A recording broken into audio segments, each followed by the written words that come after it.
Today we're going to set up Apple CarPlay in your new Taycan. To do so, you'll select the Apple CarPlay icon. It's going to be searching for devices.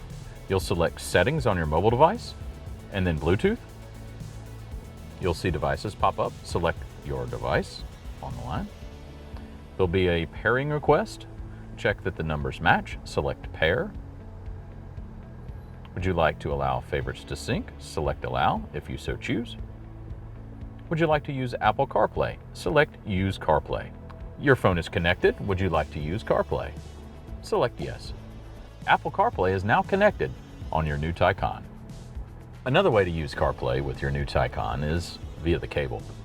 You can plug the cable into the USB-C port in the armrest in the center console, and then plug the other end into your mobile device.